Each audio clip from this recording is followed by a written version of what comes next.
जिंदगी इन रेल की पटरियों की तरह उलझी पड़ी है। रास्ते तो बहुत हैं पर चलना किधर है समझ में नहीं आता। नमस्कार, आप देख रहे हैं मेरा भारत मीडिया और मैं हूं रमाकांत सिंह। हर खबर आपके साथ, आपके हाथ। भारतीय रेल की जुगाड़ टेक्नोलॉजी, मालगाड़ियों की 3 रैंक को जोड़ बनाया गया त्रिशूल। क्या है पूरा खबर सुनिए।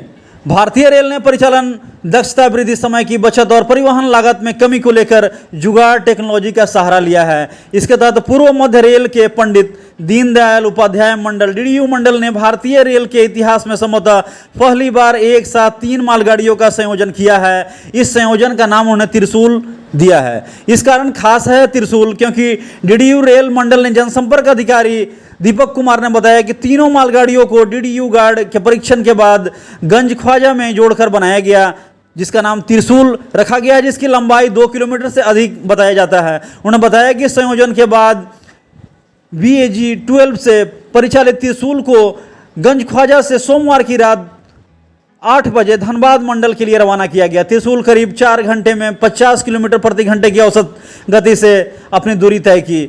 और साथ ही बताया कि इसके बाद त्रिशूल को आगे धनबाद मंडल को सौंप दिया गया। और आपको बता दें कि माल लदान और परिवहन में आएगी इससे तेजी, क्योंकि उन्होंने बताया कि रेल परिचालन की दृष्टि से डीडीयू मंडल भारतीय रेल के व्यस्तम रेल मंडलों में से एक है।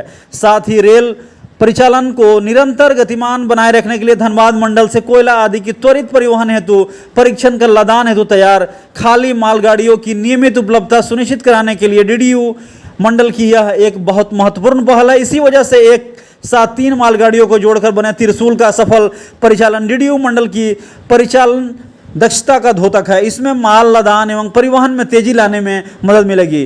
कोयले के लदान के लिए मालगाड़ियों की कमी को दूर किया जाएगा, क्योंकि उन्होंने बताया कि खाली मालगाड़ियों को लदान के लिए अलग अलग रवाना करने के लिए परिपाटी हो रही है। इसके तहत एक ही लदान गंतव्य के लिए मालगाड़ियों को अलग अलग रवाना किया जाता है, क्योंकि इन नए तरीकों से अब तक एक लदान गंतव्य के लिए एक साथ 3 खाली मालगाड़ियों को आपस में जोड़कर त्रिशूल बनाकर रवाना किया गया, जो बिल्कुल अद्भुत है।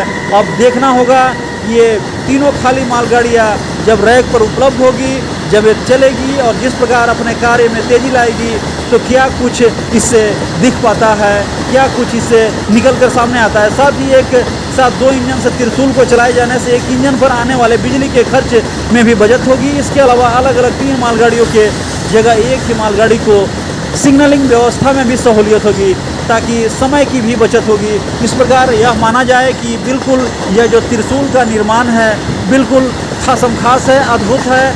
अब आने वाला समय तय करेगा कि इस प्रकार की टेक्नोलॉजी से जो निर्माण त्रिशूल का किया गया है कितना बेहतर हो पाता है और कितना सुविधाजनक यह दिख पाता है।